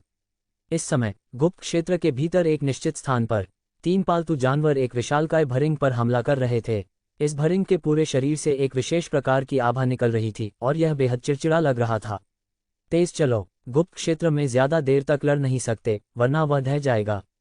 और ज्यादा मेहनत करो। एक लंबे बालों वाला आदमी एक तरफ खड़ा होकर गुस्से से चिल्ला रहा था। समझ गया बॉस, हमले को और मजबूत करो। ठीक है। बाकी तीनों ने अपने अपने पालतू जानवरों को नियंत्रित किया और भी अधिक शक्तिशाली कौशल का उपयोग करना शुरू कर दिया। अंधेरे में कियू जिंग और हुआंग जुनफू एक चट्टान के पीछे छिपे हुए थे। कियू जिंग का चेहरा अब भी बेहद उदास था। उसने जिस मेपल के पत्ते के आकार के पालतू जानवर को छोड़ा था, उसे उन लोगों ने हराने के बाद एक पालतू जानवर भंडारण उपकरण के साथ जबरदस्ती छीन लिया था। लेकिन उसने कुछ करने की हिम्मत नहीं की क्योंकि वे 4 लोग थे। कियू जिंग, जो लगातार घूम रही थी, ने कुछ गड़बड़ होने का आभास दिया था, लेकिन जब तक वह वहां पहुंची, उसने केवल अपने मेपल लीफ पेट बीस्ट को हारते हुए देखा। उसने हुआंग जुनफू पर एक नज़र डाली। हालांकि यह बच्चा प्रोफेसर हुआंग का पोता था और उन्हें बहुत प्रिय था, जिसके कारण प्रोफेसर हुआंग ने बचपन से ही उससे बहुत उम्मीदें रखी थीं और उसे व्यक्तिगत प्रशिक्षण दिया था। लेकिन अब मुश्किल ये थी कि वह एक सहायक प्रकार का पशु प्रशिक्षक था। 4 प्रतिद्वंद्वियों में से केवल 3 ने ही अपने पालतू पशुओं को मुक्त किया था। उसके अवलोकन के अनुसार वे सभी ए रैंक के पशु प्रशिक्षक थे और ए रैंक से ऊपर कोई भी मौजूद नहीं था। ए रैंक बीस्ट मास्टर्स में शीर्ष स्तर की विशेषज्ञ होने के नाते कियू जिंग के लिए 1 के मुकाबले 3 से लड़ना मुश्किल होगा, लेकिन वह फिर भी मुकाबला कर सकती है। अब समस्या ये थी कि एक व्यक्ति अभी भी निष्क्रिय था और केवल किनारे से आदेश दे रहा था। एक संदिग्ध उच्च श्रेणी का पशु प्रशिक्षक। कियू जिंग एक छात्रा का नेतृत्व कर रही थी, वह जोखिम लेने की हिम्मत नहीं कर रही थी। धिक्कार है लिटिल मेपल। कियू जिंग का मन दुविधा में था। उसका नन्हा मेपल तो मानो उसके अपने बच्चे जैसा था, क्योंकि उसने उसे बचपन से ही पाला था। लेकिन एक शिक्षिका होने के नाते उसका कर्तव्य उसे यह कह रहा था। इस समय उसके पास केवल अपने छात्र को चुनने और अपने पालतू जानवर को त्यागने का ही विकल्प था। चल दर, कियू जिंग ने दांत पीसते हुए हुआंग जुनफू से कहा, फिर मुड़कर उसके साथ जल्दी से जाने की तैयारी करने लगी। तभी बाहर आकाश से एक जोरदार गर्जना सुनाई दी। रेड ड्रैगनाइट की पीठ पर लेटा हुआ था, उसका माथा काली रेखाओं से भरा हुआ था। ड्रैगन भाई, अगर तुम इस तरह चिल्लाओगे तो क्या सबको हमारी आवाज नहीं सुनाई देगी? छोड़ो, जो भी हो। ड्रैगोनाइट हवा में मंडरा रहा था। रेड ने अपना सिर बाहर निकाला और नीचे खड़े 4 लोगों पर नजर डाली जो उसे घूर रहे थे। वाह, स्वर्गीय खजाने उन्हीं के होते हैं जिनमें उन्हें प्राप्त करने की क्षमता होती है। जूनियर, जल्दी से इस अफसर को नीचे रख दो। ऐसा अवसर आप संभाल नहीं सकते। जो भी इसे छीनेगा यह उसी का हो जाएगा। जो भी मुझे रोकने की हिम्मत करेगा मैं उसे खत्म कर दूंगा। ची ची। फेयर्स माउस ने रेड के बालों को अलग किया और उसके सिर पर खड़ा हो गया, अपने 2 छोटे पंजों को अपनी कमर पर रखकर काफी घमंडी दिख रहा था। लाल, क्या वह एक अजगर है? रेड एक ड्रैगन टैमा है। हुआंग जुनफू, मुझे सहारा दो, चलो वापस मुड़कर लड़ते हैं। आकाश में उस गोल-मटोल ड्रैगन को देखकर कियू जिंग ने तुरंत अपना इरादा बदल दिया। चूंकि यहाँ एक ड्रैगन ट्रेनर मौजूद है, अगर वे नहीं लड़ते तो रेड का आना व्यर्थ ही तो नहीं होता। लेकिन ये रेड सचमुच बहुत साहसी था। वे 4 थे, फिर भी वह अकेले और एक ड्रैगन के साथ इतना बेपरवाह होने का साहस दिखा रहा था। वह वाकई एक अनोखा व्यक्ति है। शायद सभी ड्रैगन टैमर इतने ही बहादुर होते हैं, कियू जिंग ने अनुमान लगाया। सबसे पहले उस व्यक्ति को बाहर निकालो जिसने पालतू जानवर को नहीं बुलाया है। आपातकालीन स्थिति में बीस्ट टैमर से निपटने को प्राथमिकता दें। कियू जिंग ने अपना हाथ उठाया और तेंदुए के आकार की एक विशाल नारंगी बिल्ली प्रकट हुई। हुआंग जुनफू ने सिर हिलाया, आंखें बंद करके हाथ उठाकर एक पत्थर की शिला बुलाए और आदेश दिया, आशीर्वाद शिला, जीवन आशीर्वाद, शक्ति संरक्षण, वायु संरक्षण का प्रयोग करो।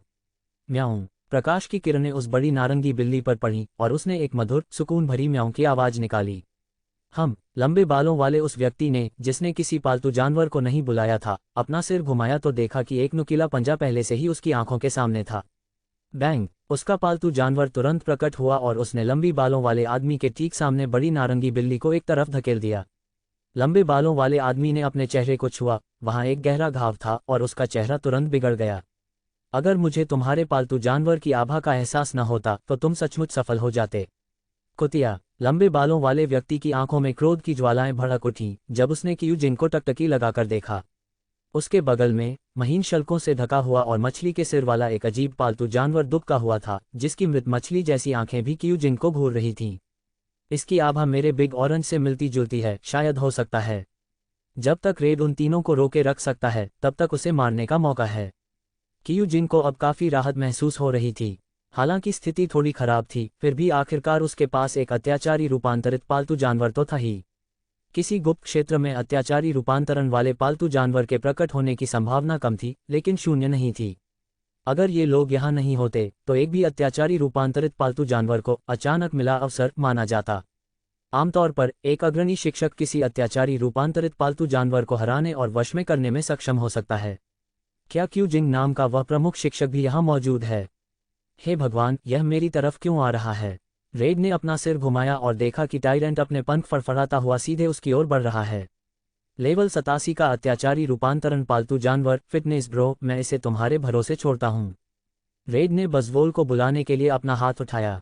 पुराने नियमों के अनुसार बजवोल ने प्रकट होते ही बल कप का इस्तेमाल किया। झाड़ी। बजवोल ने भी अपने पंख फड़फड़ाए और छलांग लगाते हुए ऊपर की ओर उड़ गया। लंज अटैक से प्रतिद्वंदी की आक्रमण शक्ति कम हो जाती है।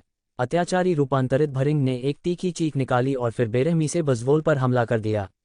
बजवोल ने दोनों हाथों से आगे बढ़कर भरिंग के सिर पर लगे सींग को मजबूती से पकड़ लिया और अपनी पूरी ताकत से वहीं पर घूमने लगा। फिर उसने उसे बहुत बल से दूसरी जगह फेंक दिया। झाड़ी। बजवोल ने रेड को अंगूठा ऊपर करके इशारा किया, फिर दहाड़ा और गीगा इम्पैक्ट के साथ सीधे विशालकाय भरिंग की ओर दौड़ पड़ा। शाबाश फिटनेस ब्रो। रेड ने बजवोल को अंगूठा ऊपर करके बधाई दी, उसने उस अस्थिर कारक को पहले ही दूसरे युद्ध क्षेत्र में स्थानांतरित कर दिया था। फक फक करना। ड्रैगोनाइट ने जोर से फुफकारा और अपने एक पंजे से उसकी ओर फेंके गए आग के गोले को चकनाचूर कर दिया। नीचे मौजूद तीनों पालतू जानवर पहले ही उस पर हमला करना शुरू कर चुके थे। जैसे ही गुस्सैल ड्रैगोनाइट एक संतोषजनक उत्पात मचाने के लिए नीचे दौड़ने ही वाला था, तभी फियर्स माउस ने रेड के बाल खींचना शुरू कर दिया। क्या तुम रैटेटुई की तरह दिखने की कोशिश कर रहे हो? हम तो आज ही मिले हैं। चूहे के खींचने से रेड के सिर में दर्द हो रहा था, इसलिए उसने उस भयंकर चूहे को अपने सिर से हटा दिया। ची ची। रेड के हाथ में पकड़ी हुई भयंकर चूहे ने अपने 2 छोटे पंजे नीचे खड़े लंबे बालों वाले आदमी की ओर कर दिए। उसके चेहरे पर चिंता के भाव साफ दिख रहे थे। रेड ये भी देख सकती थी। भयंकर चूहे के नुकीले मुंह से लार टपक रही थी। बस वही आदमी बेरी ले गया, अब उसकी ही गलती है। ड्रैगोनाइट, इन तीनों पर समय बर्बाद मत करो, ड्रैगन रश का इस्तेमाल करो। रेड ने नीचे खड़े लंबे बालों वाले आदमी की ओर हाथ से इशारा किया।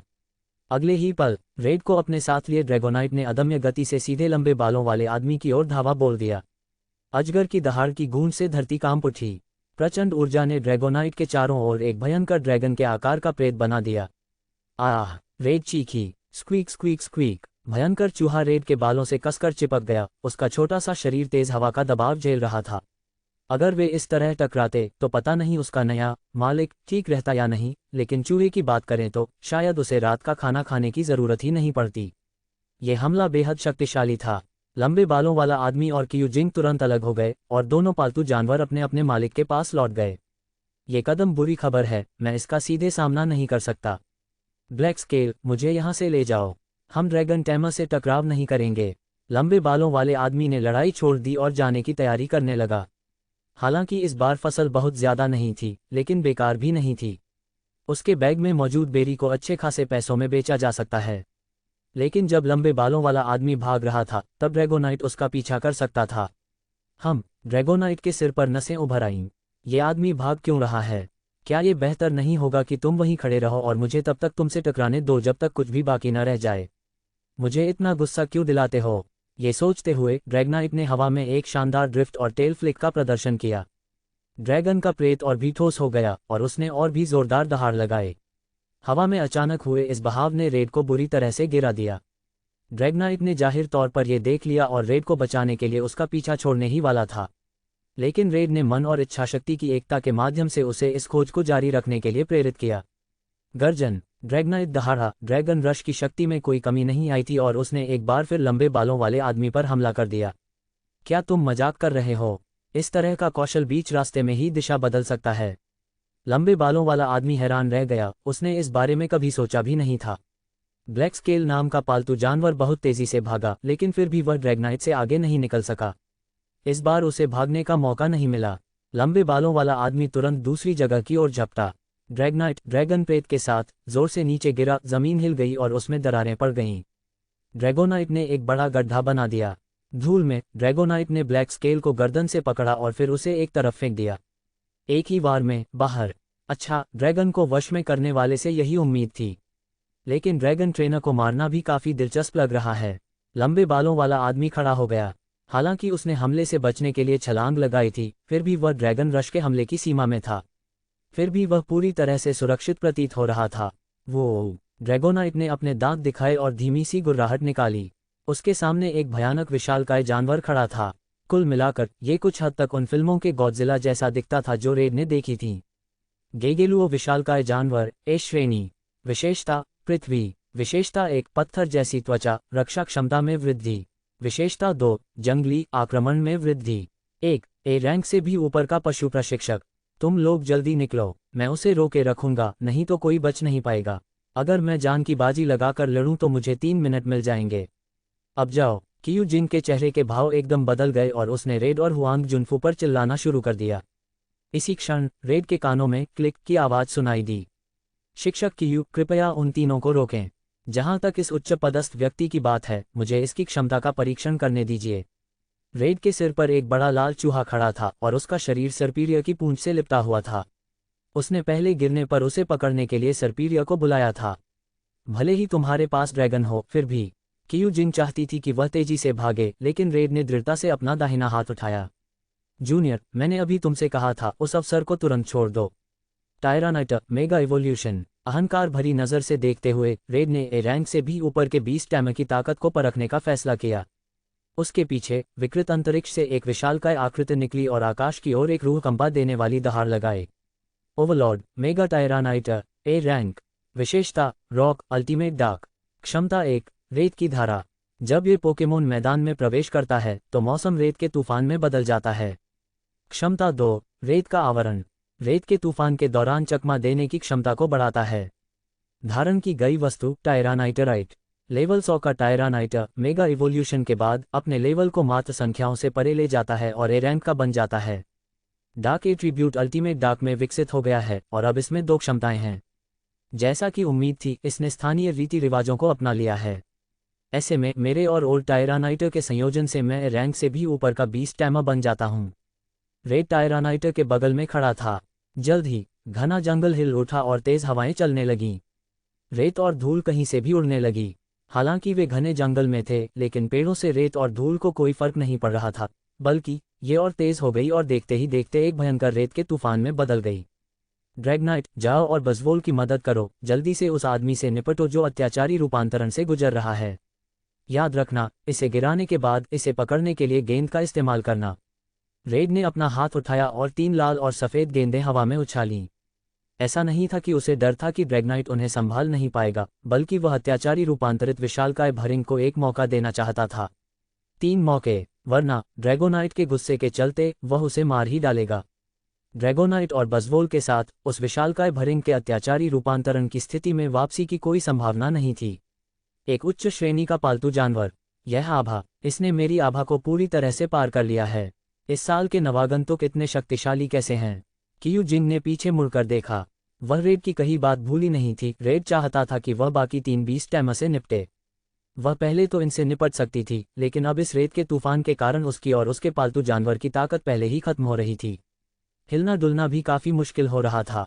शिक्षक कियू, मैं अपने पैरों पर खड़ा नहीं रह सकता। ये बहुत ही भयावह है।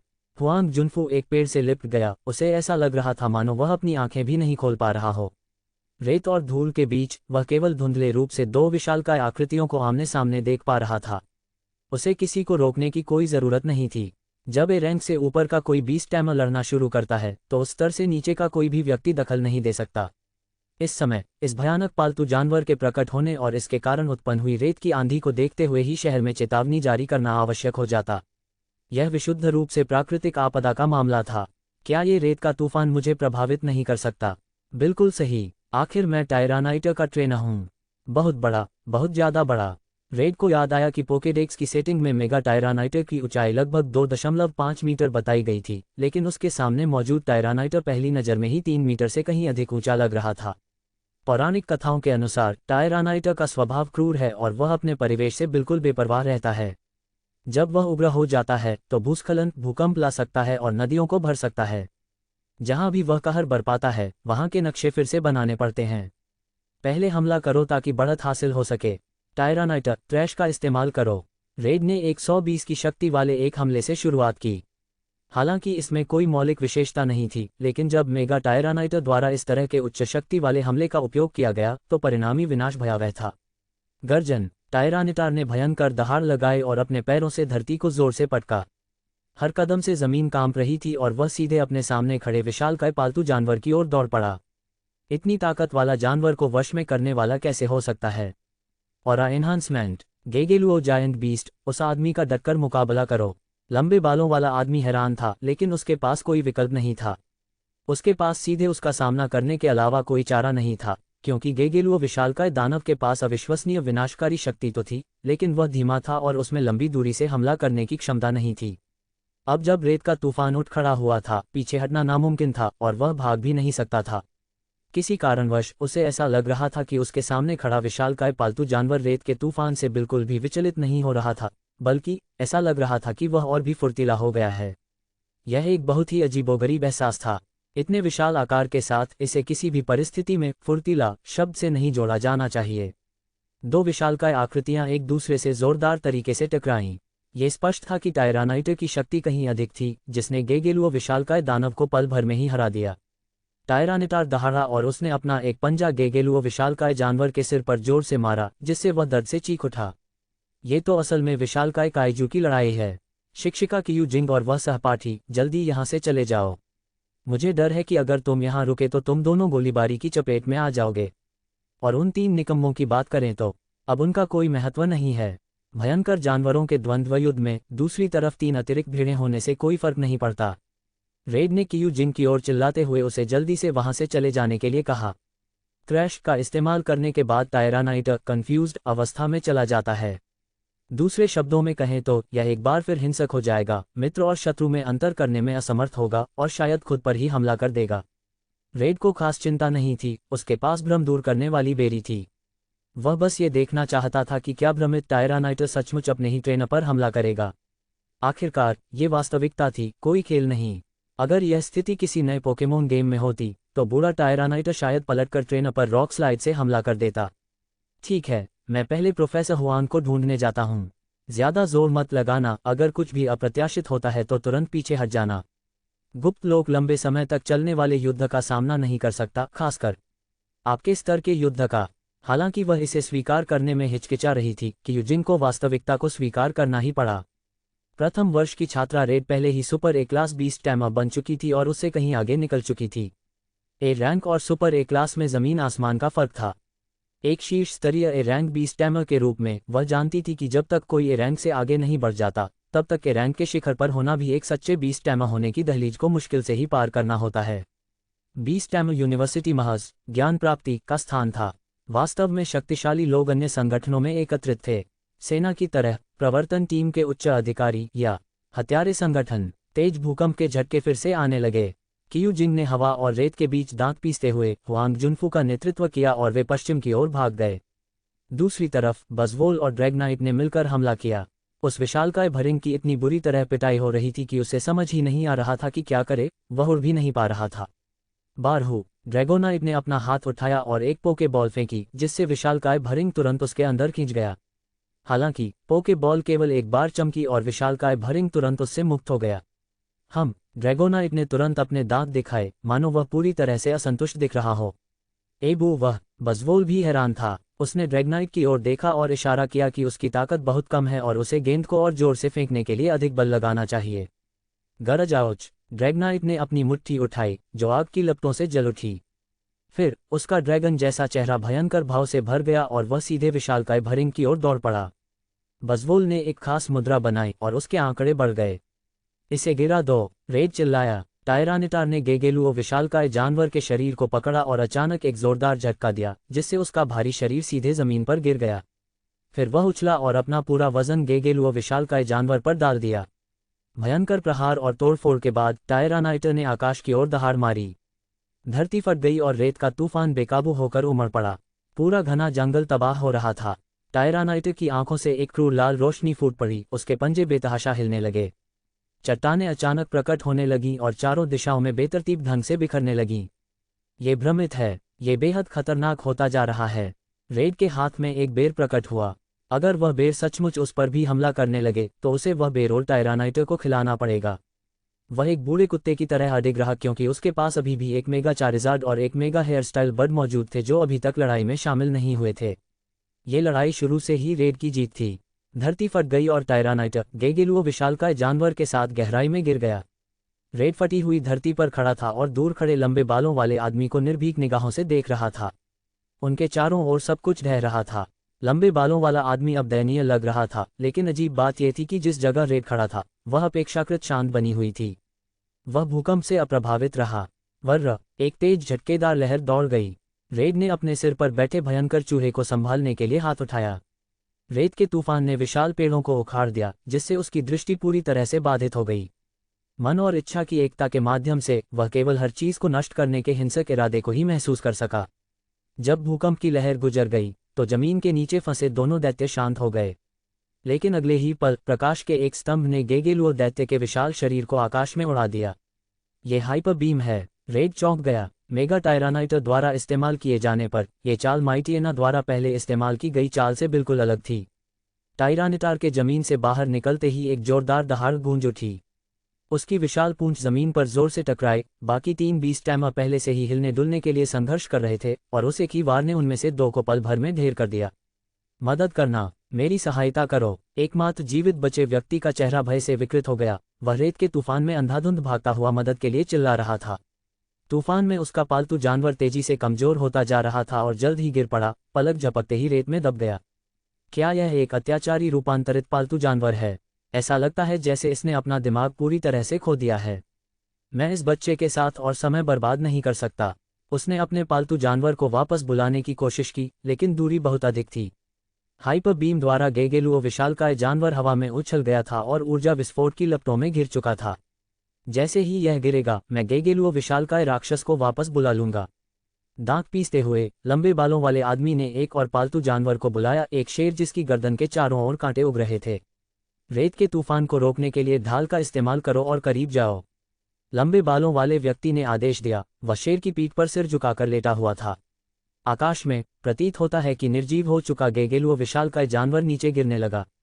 जमीन पर टायरानाइटर ने फिर से दहाड़ मारी। उसकी चमकती लाल आंखें रेड की ओर घूम गईं। इससे रेड चौंक गया, लेकिन वह पीछे नहीं हटा। इसके बजाय उसने शांत भाव से टायरानाइटर की निगाहों का सामना किया।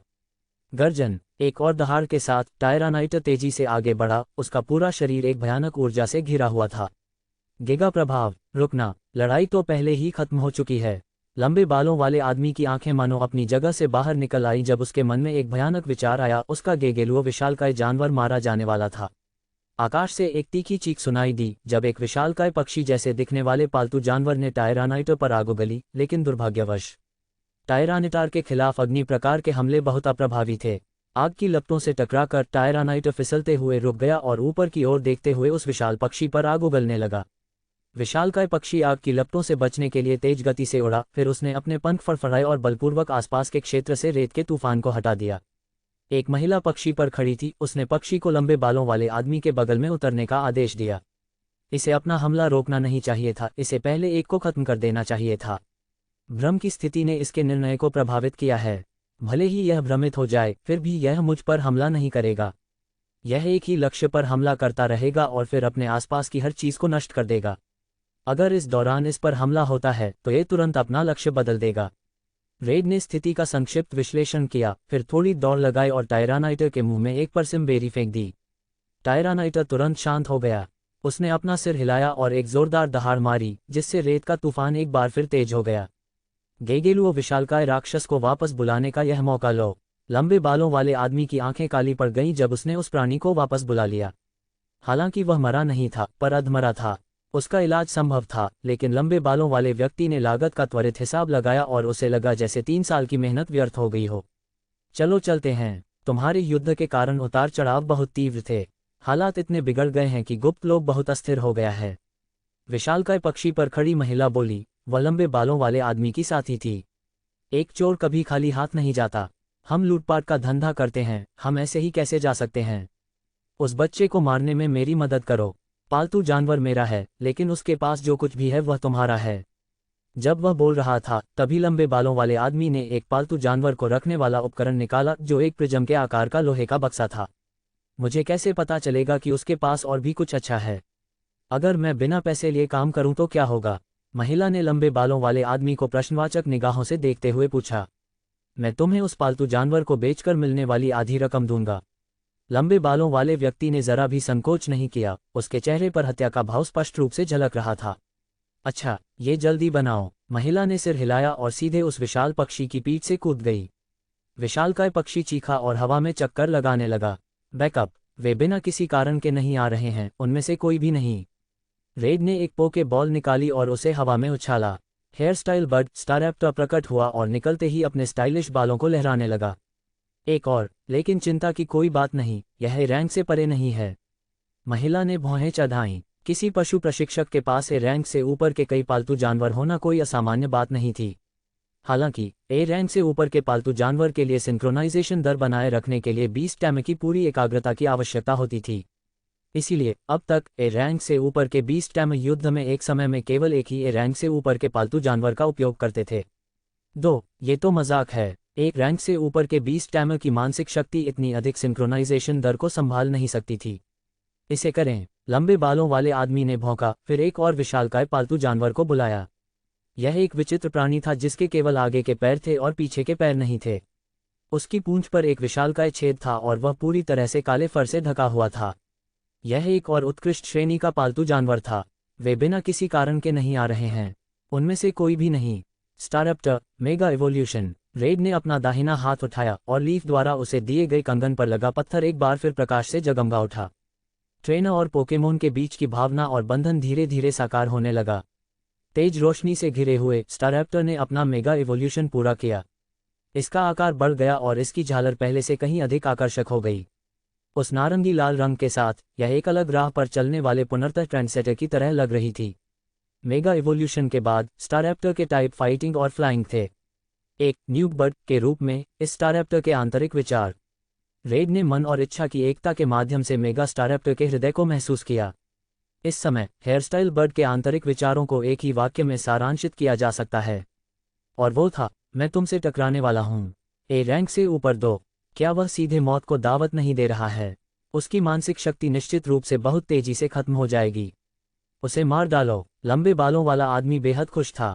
बिल्कुल विश्वविद्यालय के छात्र जैसा, बिल्कुल भी अक्ल नहीं। दो विरोधियों का अकेले सामना करते हुए वह शायद बच जाता, लेकिन 2 बनाम 2 की स्थिति में 2 को खुद नियंत्रित करने की कोशिश करना, जीत की कोई गुंजाइश ही नहीं थी। मेरा सिर थोड़ा थका हुआ सा लग रहा है। मुझे लगता है कि मैं इस अवस्था को केवल 2.5 घंटे तक ही बनाए रख सकता हूँ। अगर मैं 2.5 घंटे से ज़्यादा काम करता हूँ तो मुझे शायद सिर दर्द हो जाएगा। रेड ने उसकी मानसिक शक्ति और आभा का आकलन किया और इस निष्कर्ष पर पहुंचा, अगर लंबे बालों वाले आदमी को इसके बारे में पता चल जाता तो वह निश्चित रूप से बिना कुछ कहे दुम दबाकर भाग जाता। जाना, रेड ने सर्पीरिया को बुलाया। सर्पीरिया ने अपने शरीर को कुंडली मारकर बैठा लिया और रेड शांति से उस पर बैठ गया। स्टारैप्टर के मेगा इवोल्यूशन के बाद उसकी रैंक भी 100 से बढ़कर ए हो गई। घमंडी बच्चा, ये देखकर लंबे बालों वाला आदमी क्रोधित हो गया। उसे पूरी तरह से नज़रअंदाज किया जा रहा था। ड्रिलबुर ए रैंक, स्कारमोरी ए रैंक, एक साथ 2 से लड़ना इस ची के लिए तो रोजाना के खाने जैसा है। स्टारैप्टर, उस पक्षी को मार गिराओ, इसे जोर से मारो। रेड ने अपना हाथ उठाया और स्कारमोरी नामक विशाल पक्षी की ओर इशारा किया। न्यूक बर्ड होने के बावजूद, भले ही वह पहले ही मेगा इवॉल्व हो चुका था, स्टारैप्टर ने फिर भी उच्च शक्ति वाले ब्रेव बर्ड को चुना। सपना देख रहे हो? तुम्हें लगता है कि एक साथ 2 को नियंत्रित करते हुए तुम हमें हरा सकते हो? गुप्त लोक के पतन से पहले हम तुम्हें खत्म कर देंगे। उस महिला को लगा कि रेड खुद को जरूरत से ज्यादा समझ रहा है। उनके स्तर पर इस रैंक के 2 पालतू जानवरों को एक साथ नियंत्रित करने का मतलब था कि वह 3 मिनट से ज्यादा देर तक टिक नहीं पाएगा और फिर गिर पड़ेगा। ड्रिलबर जमीन के नीचे बिल बनाकर चुप हो गया। रेड भी शांत रहा, हिलने डुलने का कोई इरादा नहीं दिखाया। टायरानिटार पूरी तरह से अविचलित होकर अपनी जगह पर डटा रहा। हवा में ही दोनों पक्षियों के बीच हवाई लड़ाई शुरू हो चुकी थी। स्टारैप्टर का हमला चूक गया। स्कारमोरी का स्टारैप्टर से सीधे टकराव का कोई इरादा नहीं था। ये तेजी से उड़ता था और कभी कभी पीछे मुड़कर दूर से हमला करने की अपनी क्षमताओं का उपयोग करता था। स्टारैप्टर, जल्दी मत करो, मौका ढूंढो और फिर से ब्रेव बर्ड का इस्तेमाल करो। जल्द ही एक अवसर आएगा। रेड ने मन और इच्छा की एकता के माध्यम से स्टारैप्टर और टायरानाइटर से संवाद किया और फिर अपने नीचे की जमीन से एक कंपन महसूस किया। दिलचस्प बात है, मुझ पर सीधे हमला करने का विकल्प चुना। रेड ने चकमा नहीं दिया, बल्कि उसने अब्रा को बुलाया। अब्रा ने अपने छोटे पंजे फैलाए और रेड और सर्पीरिया के साथ पलक झपकते ही उस स्थान से गायब हो गया। उसके नीचे ड्रिलबर की ड्रिल जैसी पूंछ जमीन से बाहर निकली, लेकिन घूमती हुई ड्रिल किसी चीज से नहीं टकराए। टायरानिटार ने मौके का फायदा उठाते हुए दोनों हाथों से तेजी से घूमती हुई ड्रिल को पकड़ लिया। ड्रिल टायरानिटार के पंजों में बेतहाशा घूमने लगी और वह लगातार दहाड़े मार रहा था।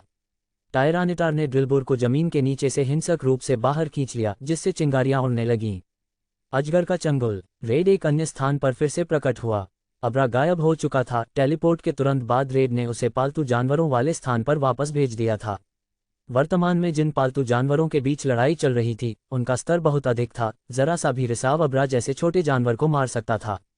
टायरानिटार ने ड्रैगन क्लॉ से ड्रिलबर की ड्रिल पूंछ पर जोरदार प्रहार किया। बिजली गिरने से ड्रिलबर की तेज गति से घूमने वाली ड्रिल मशीन पूरी तरह से रुक गई। रॉक टूम। रेड ने एक और आदेश जारी किया, फिर से जमीन के नीचे दब जाओ। टायरानाइटर की शक्ति से भयभीत होकर लंबे बालों वाले व्यक्ति ने तुरंत ड्रिलबुर को वापस जमीन में जाने का आदेश दिया। रेड मुस्कुराया, क्योंकि यह रॉक टूम ड्रिलबुर को निशाना बनाकर नहीं बनाया गया था, ये हवा में मौजूद स्कारमोरी को निशाना बनाकर बनाया गया था। अचानक कहीं से चट्टानें प्रकट हुईं और स्कारमोरी की ओर उड़ने लगीं। स्टारैप्टर उस पर कड़ी नजर रख रहा था। हालांकि उसने प्रतिक्रिया दी, फिर भी एक चट्टान उसके पंख से टकरा गई। उसका शरीर लड़खड़ा गया और उसी क्षण एक उत्तेजित स्टारैप्टर ने भयंकर ब्रेव बर्ड हमले के साथ उस पर धावा बोल दिया। स्कारमोरी तोप के गोले की तरह सीधे जमीन की ओर तेजी से गिर पड़ा। स्क्री। स्टारैप्टर ने उत्तेजित होकर तीखी चीख निकाली, जिसके तुरंत बाद डबल एज। ये था न्यूक कॉम्बो। तुम क्या कर रहे हो? जिस पालतू जानवर से तुम लड़ रहे हो, उसे मेरे स्कारमोरी पर कौशल का उपयोग करने का समय कैसे मिल गया? महिला सदमे से पीली पड़ गई। अभी अभी किया गया वह हमला बेहद शक्तिशाली लग रहा था और उसने देखा कि उस हमले को अंजाम देने वाले बाज को भी काफी चोट लगी थी। वह मूर्ख नहीं थी। एक ऐसा कौशल जो प्रतिघात क्षति उत्पन्न करता हो, वह निश्चित रूप से बेहद शक्तिशाली होगा। घबराओ मत। लंबे बालों वाले आदमी के माथे पर पसीना आ गया। मुझे यकीन है कि वह ज्यादा देर तक टिक नहीं पाएगा। वह पहले से ही अपनी पूरी ताकत लगा रहा है। वह लड़ाई को जल्द से जल्द खत्म करना चाहता है, क्योंकि वह अपनी सीमा तक पहुंच चुका है। मुझे लगता है कि उसकी मानसिक ऊर्जा ज्यादा से ज्यादा 1 मिनट और टिक सकती है। लंबे बालों वाले व्यक्ति ने अपना निष्कर्ष व्यक्त किया और उसे इस पर पूरा विश्वास था। वह बदमाश ऐसा ही होना चाहिए। उस महिला ने लंबे बालों वाले आदमी को घूर कर देखा और फिर उनके कानों में एक जोरदार धमाका हुआ। क्या इस आदमी का पालतू जानवर पागल है? क्या ये दूसरी बार हताशा में किया गया कौशल है? महिला को लगा कि उसकी खोपड़ी सुन्न हो गई है। उन 2 चोटों के बाद उसका स्कारमोरी निश्चित रूप से खत्म हो गया था। बसेरा, 2 ऐसे दांव पेंचों के बाद जो दोधारी तलवारों की तरह थे, स्टारैप्टर की अपनी सहनशक्ति काफी हद तक कम हो गई थी। वास्तव में, खेल में, इन 2 चालों के बाद भले ही वह बेहोश न हुआ हो, उसे बदलने के लिए तैयार हो जाएगा। स्टारैप्टर उनके सामने खड़ा हो गया, अपने पंख फैलाए, और उसकी आधी शक्ति तुरंत बहाल हो गई। इसी बीच स्कारमोरी जमीन पर संघर्ष कर रहा था और उड़ने में असमर्थ था। मुझे स्कारमोरी को जल्दी से वापस बुलाना होगा, वह बदमाश पक्षी पागल है। अब उस महिला को पछतावा हो रहा था। उसका सबसे तेज पालतू जानवर अब उड़ नहीं सकता था। अगर वे लड़ते रहे और गुप्त लोक सचमुच नष्ट हो गया, तो इसके परिणाम अकल्पनीय होंगे। उसने तुरंत अपने पालतू जानवर को वापस बुलाने के लिए हाथ उठाया, लेकिन स्टारैप्टर ने पहले ही करीबी लड़ाई शुरू कर दी थी। क्लोज कॉम्बैट बेहद शक्तिशाली था, लेकिन इसकी कीमत यह थी कि इसकी अपनी रक्षा क्षमता में कमी आ गई थी। हालांकि महिला ने स्कारमोरी को जितनी जल्दी हो सके वापस बुला लिया, फिर भी उसे 2 बार लगे। उसके शरीर के कई हिस्सों से सारे पंख झड़ गए, जिससे वहां गंजे धब्बे रह गए। आहबू शेन। दूसरी तरफ बजवोल ने टायरेंट पर एक और धधकती मच्छर की मुक्का मारी। अत्याचारी राक्षस लगभग नष्ट हो चुका था, उसके कवच के कई हिस्से क्षतिग्रस्त हो चुके थे। ड्रैगोनाइट ने उस विशालकाय कीड़े को एक ही मुक्के से मार डालने की इच्छा को दबा लिया और फिर से एक पोके बॉल फेंकी। धप धप क्लिक। ड्रैगोनाइट ने अत्याचारी रूपांतरण पालतू जानवर को पकड़ लिया। बजवोल ने पोके बॉल उठाई, ड्रैगनाइट को सिर हिलाकर इशारा किया और रेड की स्थिति की ओर उड़ गया। वो 1 मिनट बकवास है।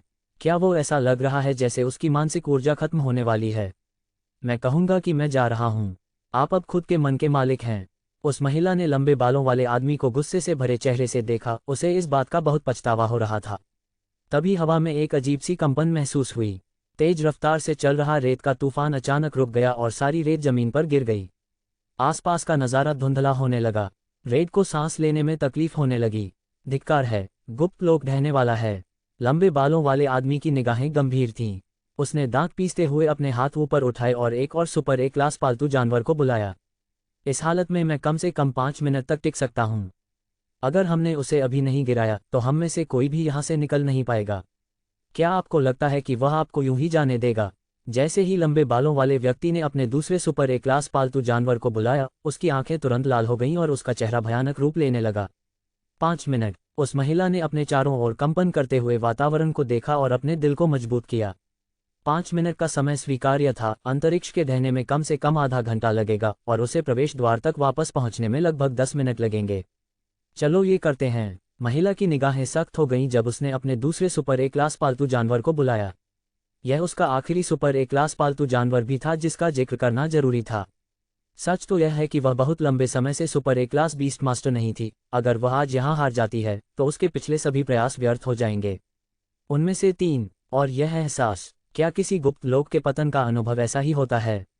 रेड को कुछ गड़बड़ महसूस हुई और उसने तुरंत ड्रैगोनाइट और बजवोल को वापस बुला लिया, जो अभी अभी अपने पालतू जानवरों के स्थान पर वापस उड़कर आए थे। चींची। भयंकर चूहा लंबे बालों वाले आदमी की ओर इशारा करता रहा, उसका चेहरा चिंता से भरा हुआ था। इसके बाद उसने अपने पंजों से अपना सिर खुजलाया और रेड के बाल खींचे, उसे पश्चिम की ओर जाने और तुरंत निकल जाने का संकेत दिया। उसे इस बात का आभास हो गया था कि यहाँ कुछ गड़बड़ है, लेकिन लंबे बालों वाले आदमी के पास जो बेरी थी वह बेहद कीमती लग रही थी। इससे उग्र चूहा अपनी पीड़ा में लगातार चींची करने लगा। आप क्या कर रहे हो? पहले तो आप मुझे बेरी लेने के लिए कह रहे थे और अब आप मुझे जाने के लिए कह रहे हैं। क्या तुम इतने दुविधा में हो, नन्हे चूहे? रेड ने फिर से उस भयंकर चूहे को उठा लिया। वह लगातार चींची कर रहा था। उसके छोटे छोटे पंजे किसी चाबी भरे खिलौने की तरह इधर उधर फड़फड़ा रहे थे। चलो इसे जल्दी खत्म करते हैं। भले ही यह ढह जाए, मेरे पास ड्रैगनाइट है जो पूरी गति से बाहर निकल आएगा। ये दोनों निश्चित रूप से संदिग्ध थे और यकीनन उसी समूह के साथ थे जिसने पहले उसे लूटने की कोशिश की थी। केवल 2 समूह ही इस गुप्त क्षेत्र में प्रवेश कर चुके थे। लड़ाई के दौरान विरोधियों ने संवाद करने के इरादे के बिना बहुत प्रयास किया था और शिक्षक क्यू जिंग कुछ समय से उन्हें देख रहे थे, यहाँ तक कि उन्होंने अचानक हमला भी कर दिया। ऐसा करना एक भारी बोझ होगा, लेकिन ये तो तुरंत मार डालेगा। रेड ने फियर्स माउस को अपनी जेब में ठूंस दिया और अपना टेरा और बाहर निकाल लिया। टेरा और ऊर्जा एकत्रित करने लगा और देखते ही देखते रत्न की तरह चमकदार हो गया। उसने टेरा और फेंका और टायरानाइटर और स्टारैप्टर तुरंत प्रकट हुए टेरास्टल क्रिस्टल से घिर गए। क्या बकवास है? आक्रमण करना। लंबे बालों वाले उस आदमी ने अपने सिर में चुभने वाले दर्द को सहन किया, उसकी आंखें खून से लाल हो गई थीं, फिर भी उसने अपने 2 पालतू जानवरों को हमला करने का आदेश दिया। उसी समय महिला के पालतू जानवर ने एक गहरे काले रंग की एनर्जी बॉल उगल दी। टायरानिटार की सतह पर मौजूद टेरास्टल क्रिस्टल पर 3 दूर से किए गए हमले हुए। हर तरफ आग की लपटें उठ उठीं और अंतरिक्ष और भी अधिक अस्थिर प्रतीत होने लगा। गुप्त क्षेत्र का प्रवेश द्वार। रेड अभी तक रिलीज नहीं हुआ है। प्रोफेसर हुआंग गंभीर भाव से इधर उधर टहल रहे थे। गुप्त लोक के पतन के संकेत और भी स्पष्ट होते जा रहे थे। यदि यह ढह जाता है तो सबसे अच्छी स्थिति में वह खंडहरों में फंस जाएगा और वहां से बचने की संभावना लगभग उतनी ही होगी जितनी कि $100 मिलियन की लॉटरी जीतने की। अब तक ढहने से पहले जो लोग बाहर नहीं निकल पाए थे उनमें से लगभग सभी की मौत की पुष्टि हो चुकी है। किसी गुप्त क्षेत्र का एकमात्र खतरा उसका पतन है, लेकिन ये सबसे घातक खतरा भी है। अगर समय रहते भाग न निकले तो निराशा का स्तर किसी निश्चित भूमि से भी कहीं अधिक होगा।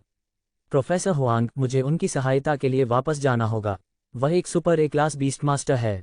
चाहे सार्वजनिक कारण हो या निजी, रेड का संबंध Jinling city beast time university से है। नहीं, इतनी कम उम्र में वह सुपर ए क्लास है। वह पूरे जिनलिंग शहर के लिए बेहद महत्वपूर्ण है। वह बिल्कुल भी उसमें नहीं गिर सकता। कियू जिन की निगाहें दृढ़ थीं। हालांकि वह जानती थी कि अंदर बेहद खतरनाक है, फिर भी उसे अंदर जाकर पता लगाना ही था। अगर संभव हुआ तो वह जिनलिंग शहर के वंश को बचाने के लिए खुद को भी कुर्बान कर देगी। क्या सुपर ए क्लास? क्या आपको यकीन है? प्रोफेसर हुआंग चौंक गए। वे कियू जिन की ओर बढ़े और सख्ती से पूछा, तुम काफी देर से बाहर थे, तुमने कुछ क्यों नहीं कहा?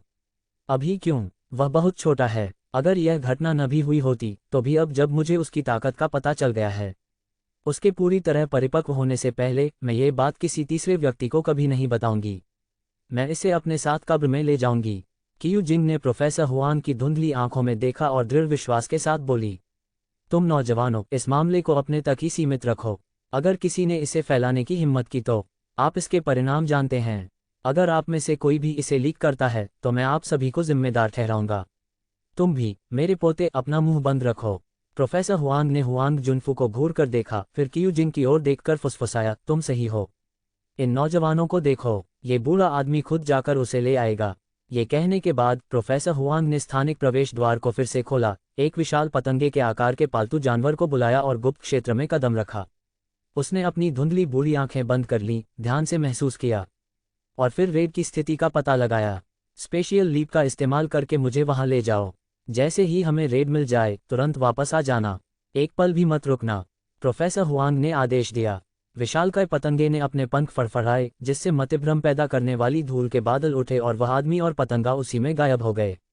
इस बीच रेड के साथ टेरास्टेलाइजेशन खत्म होते ही तुरंत जेड मूव शुरू करो। रेड ने अपना बायां हाथ उठाया, उसकी आंखें लाल होने लगीं। जैसा कि उम्मीद थी, मेगा एवोल्यूशन, टेरास्टेलाइजेशन और फिर एक साथ 2 पोकेमोन पर जेड मूव का इस्तेमाल करना उसके लिए बहुत मुश्किल था। Continental crush, supersonic sky strike, Tyranitar और स्टारैप्टर को सीक्रेट रियल्म के ढहने की कोई परवाह नहीं थी। अगर रेड ने कुछ करने को कहा तो उन्होंने वही किया। आखिरकार वह एक ऐसा प्रशिक्षक था जिस पर वे पूरी तरह भरोसा करते थे। अगर सामने वाला देवता भी होता तो भी रेड के आदेश पर वे उससे मुकाबला करने के लिए तैयार रहते। अपना सब कुछ झोंक दो। 3 का 2 से हारना नामुमकिन है। लंबे बालों वाले आदमी ने दहाड़ लगाए और अपने 2 पालतू जानवरों को अपनी सबसे शक्तिशाली क्षमताओं का प्रदर्शन करने के लिए उकसाया। जैसे ही उस महिला की आभा बढ़ने लगी, वह पागलों जैसी दिखने लगी। एक अभूतपूर्व झटके की लहर फैल गई, धरती फट गई और आकाश कांप उठा। ऊर्जा अंतरिक्ष में कंपन उत्पन्न कर रही थी, जिससे बिजली की चमक की तरह झिलमिलाते उतार चढ़ाव पैदा हो रहे थे। रेड के हारने का कोई कारण नहीं था। स्थानीय पशु प्रशिक्षकों को इस बात का जरा भी अंदाजा नहीं था कि वह किस तरह की चीजें जमा कर रहा था। अगर किसी पोकेमोन ट्रेनर ने इसे देखा होता तो वे निश्चित रूप से शिकायत करते कि वह पक्का धोखा दे रहा है। गर्जन, टायरानिटार ने आकाश की ओर दहाड़ा, फिर स्टारैप्टर के साथ मेगा एवोल्यूशन और टेरास्टेलाइजेशन से वापस अपनी मूल अवस्था में आ गया। हम जीत गए, जल्दी करो, बेरी ले आओ। तीनों पालतू जानवर हार गए। रेड ने ड्रैगनाइट को बुलाया और लंबे बालों वाले आदमी की ओर दौड़ा। भयंकर चूहा झट से लंबे बालों वाले आदमी पर चढ़ गया, जो खून से लथपथ था, यहाँ तक कि उसकी आंखों और नाक से भी खून बह रहा था। ऐसा लग रहा था मानो वह मर चुका हो। उस जगह में दरार पड़ने लगी और रेड ने कुछ गड़बड़ महसूस करते हुए अपनी भौहें सिकुड़ीं। उस उग्र चूहे ने लंबे बालों वाले आदमी के बैग से एक पीली बेरी निकाली और उत्साह से उसे रेड को दे दी। चल दर। रेड ने टायरानाइटर और स्टारैप्टर को वापस बुलाया और तुरंत ड्रैगनाइट को पूरी रफ्तार से आगे बढ़ने का आदेश दिया। चलो यहीं साथ मरते हैं।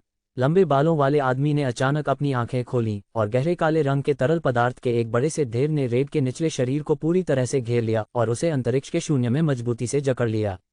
हा हा हा हा। लंबे बालों वाला आदमी पागलों की तरह हंसता रहा। तभी ड्रैगोनाइट ने उसे थप्पड़ मारकर मार डाला। धिक्कार है, इतनी सब कोशिशों के बाद भी वो मरा नहीं। रेड ने बेतहाशा छटपटाया। ड्रैगनाइट ने ड्रैगन क्लॉ का इस्तेमाल करके स्लाइम पर वार किया, लेकिन स्लाइम बिना टूटे ही विकृत और खींच गया, मानो उस पर वार का कोई असर ही न हो। Space lock. प्रोफेसर हुआंग प्रकट हुए, रेड की ओर एक नज़र डाली और फिर गंभीर स्वर में 3 शब्द बोले। Space lock. रेड का चेहरा भी गंभीर हो गया। इससे पहले कि वह कुछ बोल पाता, प्रोफेसर हुआंग ने उसके कंधे पर हाथ रख दिया। पदार्थ रूपांतरण का प्रयोग करो, उसे यहाँ से बाहर निकालो। प्रोफेसर हुआंग ने दांत पीसते हुए उस विशालकाय पतंगे पर चिल्लाया। अगले ही पल रेड बाहर दिखाई दिया, जबकि प्रोफेसर हुआंग अंदर ही रहे। रेड, मेरे दादाजी कहाँ हैं? रेड को अकेले निकलते देख हुआंग जुनफू दौड़कर उसके पास गया और पूछा। रेड तुरंत समझ गया, स्पेस लॉक अब संभवतः प्रोफेसर हुआंग पर ही लगा हुआ था। उसने प्रवेश द्वार की ओर पीछे मुड़कर देखा, उतार चढ़ाव कम हो रहे थे। धिक्कार है। रेड ने दांत पीसते हुए हुआंग जुनफू को एक तरफ धकेल दिया और वापस अंदर भाग गया। जैसे ही वह अंदर दाखिल हुआ, रेड की सांस अटक गई। जिधर भी उसने देखा, अंतरिक्ष बिखरा हुआ और टुकड़ों में बंटा हुआ था, एक भी टुकड़ा साबुत नहीं था। मैं क्या कर सकता हूँ? क्या कोई और तरीका है? रेड बेहद चिंतित था, यह महसूस करते हुए कि वह अब हिल भी नहीं सकता। गुप्त लोक पहले ही ढह चुका था। उसकी हताशा में अचानक उस टूटी फूटी जगह में 2 आंखें दिखाई दीं। वे इतनी विशाल थीं कि रेड की पूरी दृष्टि को घेर लिया। उसे याद आ गया कि इन आंखों का मालिक कौन था। रेड, इस बार तुम बहुत ही लापरवाह थे। एक स्थिर, राजसी आवाज सीधे रेड के दिल में गूंज उठी। पाल, पाल किया। रेड ने मन ही मन कुछ बुदबुदाया।